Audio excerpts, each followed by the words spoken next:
அனைவருக்கும் வணக்கம். இன்று தினம் 10/4/2024 ஒரு சில முக்கியமான செய்திகளை பார்க்கலாம். முதலாவதாக Peter Higgs proposed existence of god particles dies அப்படின்ற தலைப்பில் கொடுத்துருக்காங்க. ஸோ இது வந்து பார்த்திங்கன்னா நம்ம ஹிக்ஸ் நிறைய கேள்விப்பட்டிருப்போம் இல்லையா, அதாவது நிறைய நம்ம ஹிக்ஸ் பிரின்சிபல் ஹிக்ஸ் பார்ட்டிகல்லாம் கூட கேள்விப்பட்டிருக்கோம். அந்த ஹிக்ஸ் பார்ட்டிகல்லாம் வந்து பார்த்திங்கன்னா குவாண்டம் பார்ட்டிக்கல் தியரியில் வந்து ரொம்ப மிகப்பெரிய ஒரு ரெவல்யூஷன் ஏற்படுத்தினதெல்லாம் பார்த்திங்கன்னா அந்த ஹிக்ஸ் பார்ட்டிகல்லாம் நிறைய ப்ளே பண்ணியிருக்கு அந்த குவாண்டம் பார்ட்டிகல் சயின்ஸ்லலாம். ஸோ அதை ப்ரப்போஸ் பண்ணவர் வந்து பார்த்திங்கன்னா அதை கண்டுபிடிச்சவர் வந்து பீட்டர் ஹிக்ஸ் தான். ஸோ அண்ட் தென் வந்து போசோன் போஸ் அப்படின்றவர் போசோன் அப்படின்ற ஒரு நேம் கொண்டு அழைக்கப்படுது. அதாவது சதேந்திரநாத் போஸ் அப்படின்ற அவர் வந்து போசோன் அப்படின்ற ஒரு நேமும் வந்து அவருக்கும் வந்து வழங்கப்பட்டது. ஸோ இவங்க ரெண்டு பேரும் வந்து குவாண்டம் ஃபிசிக்ஸில் ரொம்ப ஒரு மிகப்பெரிய ரெவல்யூஷனரி க்ரியேட் பண்ணியிருக்கிறாங்க. ஆல்மோஸ்ட் 2012 வந்து பார்த்திங்கன்னா இந்த பார்ட்டிக்கல் ஃபிசிக்ஸ் ஆக்சிலரேட்டர், அதாவது இந்த CERN ப்ராஜெக்ட் அப்படின்ற மூலிமா ஒரு ஆக்சிலரேட் பண்ணவங்க இவங்கெல்லாம் தான். அதாவது CERN ப்ராஜெக்ட் அப்படின்றது European organisation for nuclear research அப்படின்ற ஒரு யூரோப்பியன் ஆர்கனைசேஷன் நியூக்ளியர் ரிசர்ச்காகவே அமைக்கப்பட்டது. ஸோ இதுதான் வந்து ஒரு லார்ஜஸ்டான ஃபிசிக்கல் எக்ஸ்பிரிமெண்ட், அதாவது இந்த பார்ட்டிக்கல் சயின்ஸ்க்கு நடக்கிற மிகப்பெரிய ஃபிசிக்கல் எக்ஸ்பிரிமெண்ட். ஸோ இது வந்து என்ன பண்ணாங்க, நம்ம நிறைய கேள்விப்பட்டிருப்போம். அந்த ஃப்ரான்ஸ் அண்ட் சுவிட்சர்லாண்டுக்கு நடுவில் வந்து பார்த்திங்கன்னா ஒரு மிகப்பெரிய சர்க்குலர் ஆக்சிலரேட்டர் அண்டர் கிரவுண்டில், ஒரு மிகப்பெரிய சர்க்குலர் ஆக்சிலரேட்டர் அண்டர் கிரவுண்டில் ஒரு ஆல்மோஸ்ட் 27 கிலோமீட்டர் ரேடியஸ், அந்த சர்க்கிளுக்கு ஆல்மோஸ்ட் 27 கிலோமீட்டர் ரேடியஸ் கொண்ட ஒரு மிகப்பெரிய லார்ஜஸ்டான, அதான் வந்து ஒரு லார்ஜஸ்ட் பார்ட்டிக்கல் ஃபிசிக்ஸ் எக்ஸ்பிரிமெண்ட் அப்படின்னு சொல்லலாம்.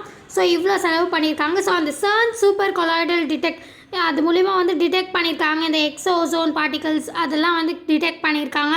ஸோ இது ரெண்டுமே, இந்த எக்ஸோசோன் பார்ட்டிகல்ஸ் எல்லாம் பார்த்திங்கன்னா Higgs and then S C இவங்க ரெண்டு பேருக்கு முன்னாடி தான் இதை நேம் பண்ணாங்க.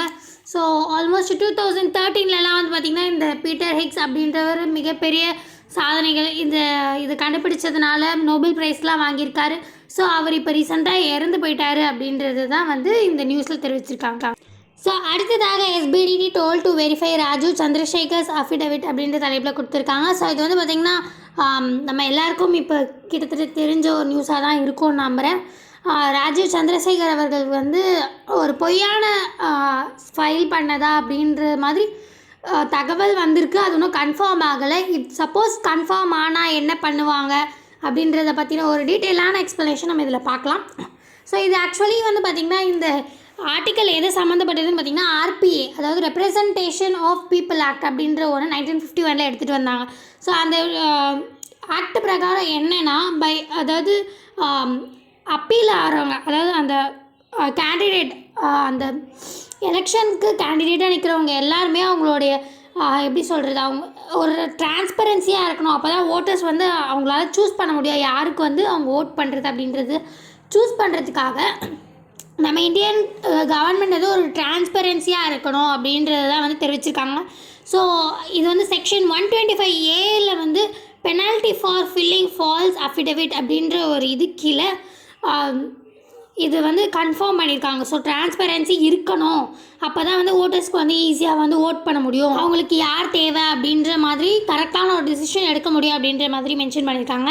ஸோ சப்போஸ் இவருடைய இது வந்து ஃபால்ஸ் அப்படின்றது வந்து இப்போ ரீசெண்டாக எலெக்ஷன் கமிஷன் வந்து இது IT டிபார்ட்மெண்ட் கிட்ட ஒப்படைச்சிட்டாங்க. ஸோ இப்போ இவங்க அனலைஸ் பண்ணி சொல்கிறதுல சப்போஸ் இவர் சொல்கிறது ஃபால்ஸாக இருந்தால் கன்ஃபார்ம் வந்து ஒரு 6 months இம்ப்ரிசன்மெண்ட் ப்ளஸ் வந்து ஃபைன். ஸோ இது ரெண்டுமே வந்து இருக்கும். அந்த பிரகாரம் வந்து செக்ஷன் 125A கீழே இது வந்து சொல்லியிருக்காங்க. ஸோ அப்போ இது கொஞ்சம் டீட்டெயிலாக பார்க்கலாம். அதாவது செக்ஷன் 125A பிரகாரம் ஒருத்தவங்க வந்து அவங்களுடைய இன்ஃபர்மேஷனை கொடுக்கறதுக்கு ஃபெயில் பண்ணாலோ, இல்லை தப்பான இன்ஃபர்மேஷன் கொடுத்தாலோ, இல்லை அதை மறைச்சாலோ, கன்சீல் எனி இன்ஃபர்மேஷன், இந்த மாதிரி பண்ணும்போதெல்லாம் வந்து penalty for filling falls affidavit அப்படின்ற ஒரு செக்ஷன் 125A கீழே 6 months இம்ப்ரிசன்மெண்ட் இல்லது பெனால்ட்டி ஆர்எல்ஸ் போத், அது வந்து அவங்க சொல்லியிருக்க அந்த ஃபைல் பண்ணியிருக்கிற அந்த தப்பான இன்ஃபர்மேஷனை பொறுத்து மாறுபடலாம். ஸோ இந்த செக்ஷன் 125A பிரகாரம் அவர் வந்து சப்போஸ் அவர் கொடுத்தது வந்து ஃபால்ஸாக இருந்ததுன்னா அவர் வந்து பனிஷ் படுவார் அப்படின்றது தான் இந்த ஆர்டிக்கலை மென்ஷன் பண்ணியிருக்காங்க. ஸோ அடுத்ததாக பார்த்திங்கன்னா இதுவுமே வந்து அந்த RPA, அதாவது ரெப்ரசன்டேஷன் ஆஃப் பீப்புள் ஆக்ட் கீழே தான் வந்திருக்கு. பட் இது வந்து பார்த்திங்கன்னா கேண்டிடேட்ஸ்க்கு என்ன ஒரு ப்ராஃபிட் இருக்குது, லைக் என்ன ஒரு பெனிஃபிட் இருக்குது அப்படின்றத பற்றி தான் வந்து இந்த இதில் மென்ஷன் பண்ணியிருக்காங்க. அதாவது நம்ம ஓட்டர்ஸ்க்கு எப்படி அந்த நம்மளுடைய ரைட் இஸ் ப்ரொடெக்டட் அப்படின்றது கன்ஃபார்ம் பண்ணிக்கிறதுக்காக நிறைய இன்ஃபர்மேஷன் நம்மளுக்கு அவங்கள பற்றி தெரியணுமோ, அதே மாதிரியான ஒரு சில விஷயங்கள், அதாவது லைக் இந்த பர்சனல் வெல்த், இன்வெஸ்ட்மெண்ட், அவங்க எதெல்லாம் இன்வெஸ்ட் பண்ணியிருக்காங்க, பப்ளிக் அண்ட் ப்ரைவேட் ஆக்டிவிட்டீஸ் அவங்களோடது எப்படி இருக்குது, அதே ஐடியாலஜிக்கல் இன்ஃப்ளனேஷன், அவங்களோட ஃபினான்ஷியல் சேவிங், இந்த மாதிரியான ஒரு சில விஷயங்கள் வந்து அந்த கேண்டிடேட் எப்படி இருக்காங்க அப்படின்றது ஓட்டர்ஸ்க்கு தெரியப்படுத்தணும் அப்படின்றது இந்த ரைட். பட் ஆனால் அதே சமயத்தில் இன்னொரு ரைட்டும் இருக்குது. அதாவது ரைட் டு ப்ரைவசி அப்படின்றது கேண்டிடேட்ஸ்க்கானது. அதாவது ஒரு சின்ன சின்ன விஷயம், ஸ்மால் இன்சிக்னிஃபிகண்ட் திங்ஸ் அவங்க லைஃப்பில் இருக்கிறது எல்லாத்தையும் வந்து சொல்லணும் அப்படின்ற அவசியம் இல்லை அப்படின்றது நம்ம ஆர்டிக்கலில் செக்ஷன் 123 கீழே வந்து இது கொடுத்துருக்காங்க. ஸோ இதுவே வந்து பார்த்திங்கன்னா இந்த ரெப்ரசன்டேஷன் ஆஃப் பீப்புள் ஆக்ட் கீழே தான் வருது. ஸோ அதாவது ஒரு சின்ன சின்ன விஷயங்கள் லைக் கிஃப்ட், அவங்களோட பர்சனல் திங்ஸ்க்காக அவங்க வந்து கிஃப்ட் பண்ணதோ இல்லை அவங்க சேவிங்ஸ் பண்ணதோ, ஸோ இதெல்லாம் வந்து சொல்லணும் அப்படின்ற அவசியம் இல்லை. ஏன்னா வந்து இதெல்லாம் கேண்டிடேட்ஸோட ரைட் டு ப்ரைவசி அது கீழே வரும் அப்படின்றது தான் இந்த ஆர்டிக்கல் மூலயமா தெரிவிச்சிருக்காங்க. ஸோ அடுத்ததாக states UT asked to submit data on heat stroke cases அப்படின்ற தலைப்பில் கொடுத்துருக்காங்க. ஸோ இந்த ஹீட் ஸ்ட்ரோக் அப்படின்னா என்னன்றதை நம்ம முதல்ல தெரிஞ்சிக்க வேண்டியது அவசியமாக இருக்குது. ஸோ இந்த ஹீட் ஸ்ட்ரோக் அப்படின்றது என்னென்னு பார்த்திங்கன்னா ஒரு சீரியஸான மெடிக்கல் கண்டிஷன் தான். அதாவது இப்போ ரொம்ப நேரம் வந்து ஹை டெம்பரேச்சர், ப்ரொலாங்டு டைமில் நம்ம ரொம்ப நேரம் ஹை டெம்பரேச்சர்லேயே நம்ம ஆவரேஜ் டெம்பரேச்சரை விட ஹை டெம்பரேச்சர்லேயே நம்ம இருந்தோன்னா அப்போ வந்து நம்ம இந்த ஹீட் ஸ்ட்ரோக்கால் அஃபெக்ட் பண்ணப்படும். ஸோ வந்து ரீசெண்டாக ஐஎம்டி இந்தியன் மெட்ரோலாஜிக்கல் டிபார்ட்மெண்ட் வந்து பார்த்திங்கன்னா இந்த ஹீட் வேவ் அலர்ட் வந்து நிறைய இடத்துல வந்து ஃபிக்ஸ் பண்ணியிருக்காங்க. அதை பற்றி இன்ஃபர்மேஷன்ஸ் சொல்லிகிட்டே இருக்காங்க. ஏன்னா வந்து இப்போ ரீசெண்டாக சம்மர் வந்து ரொம்ப அதிகமாக இருக்குது அப்படின்றதுனால நம்ம கேள்விப்பட்டிருப்போம் இல்லையா, இந்த 12 to 10 to 4 வந்து வெளியில் போகாதீங்க, அந்த மாதிரியான ஒரு சில இன்ஃபர்மேஷன்ஸ் எல்லாம் ப்ரொவைட் பண்ணுறது இந்த ஹீட் வேவ் அலர்ட் மூலிமா தான். ஸோ இதை வந்து ஐஎம்டி அவங்க தான் வந்து டேக் சார்ஜ் எடுத்திருக்காங்க. ஸோ இதனால் நிறைய சிவியர் ஃபிசிக்கல் சேஞ்ச் மாற்றம் அடைகிறதுக்கான சான்சஸ் நிறையவே இருக்குது அப்படின்றது தான் தெரிவிக்கப்படுத்தியிருக்காங்க. அண்ட் தென் 10 to 4, அதாவது 10 to 4 வந்து இவங்க சொல்லியிருக்காங்க நார்மலாக. பட் ரொம்ப கரெக்டாக ஸ்பெசிஃபிக்காக சொல்லணும் அப்படின்னு பார்த்தீங்கன்னா 12 to 3 மெயினாக அந்த டைமில் வந்து யாருமே வெளியில் வராதிங்க அப்படின்ற மாதிரி சொல்லியிருக்காங்க.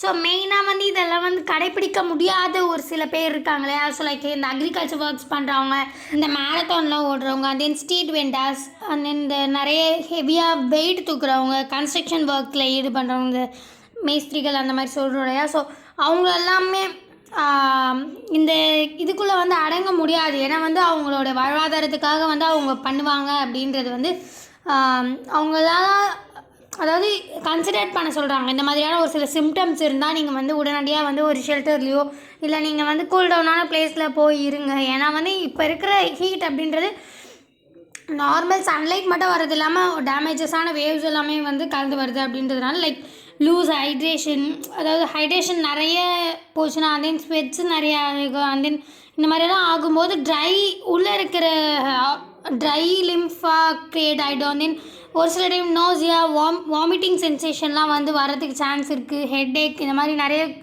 ஆகிறதுக்கான சான்ஸ் இருக்குது அப்படின்றது வந்து இதில் ஆர்டிக்கலில் மென்ஷன் பண்ணியிருக்காங்க. அண்ட் தென் ஹீட் கிராம்ப்ஸ், அதாவது ஒரு எக்ஸசிவான டீஹைட்ரேஷன் நடக்கும்போது இந்த ஹீட் கிராம்ப்ஸ் அப்படின்ற ஒன்று ஃபார்ம் ஆகும். லைக் ஃபெயிண்டிங், சைஸர், அதாவது சில டைம் கோமாவுக்கு போகிறதுக்கும் சான்ஸ் இருக்குது. லைக் ரேப்பிடாக வந்து பல்ஸ் ரேட் வந்து இன்க்ரீஸ் ஆகுது, ரொம்ப மூச்சு வாங்குறது, இந்த மாதிரியான ஒரு சில விஷயங்கள் நடக்கலாம் அப்படின்றத வந்து மென்ஷன் பண்ணியிருக்காங்க. அதனால் முடிஞ்ச அளவுக்கு நம்ம வந்து ரொம்ப வெயில் அதிகமாக இருக்குது அப்படின்னு ஃபீல் பண்ணால் நம்ம வந்து இந்த வெயில் வந்து நார்மலான வெயிலாக கன்சிடர் பண்ணாமல் கொஞ்சம் நிழலில் போயிட்டு உட்காடுறதோ இல்லை வந்து ஹேர் கண்டிஷ்னர்ஸ் இல்லை ஃபேன் கிட்ட போயிட்டு உட்காடுறதோ, இந்த மாதிரி ஒரு சில கன்சிடரேஷன்ஸ் எடுத்துக்க சொல்லி இந்த ஆர்டிக்கலை மென்ஷன் பண்ணியிருக்காங்க. அண்ட் தென் ஸ்டேட்ஸ் யூடிஸ் எல்லாம் வந்து இதை பற்றின ஒரு டேட்டாவை வந்து சப்மிட் பண்ண சொல்லியிருக்காங்க. ஸோ அந்தளவுக்கு ஒரு கருத்தில் எடுத்துக்கொள்ள வேண்டிய ஒரு விஷயமா இருக்குது அப்படின்றதுனால இந்த ஆர்டிக்கல் மென்ஷன் பண்ணியிருக்காங்க. So finally we reach the end. மீண்டும் நாளை இந்த மாதிரி முக்கியமான செய்திகளோடு சந்திக்கலாம். இந்த வீடியோ உங்களுக்கு பிடிச்சிருந்தா லைக் பண்ணுங்கள், மற்ற உங்களுக்கு யூஸ்ஃபுல்லாக இருக்கும்னு நினச்சிங்கன்னா ஷேர் பண்ணுங்கள், சப்ஸ்கிரைப் பண்ணுங்கள், பக்கத்தில் இருக்க பெல் ஐக்கானை கிளிக் பண்ணுங்கள். நன்றி, வணக்கம். மீண்டும் நாளை சந்திப்போம்.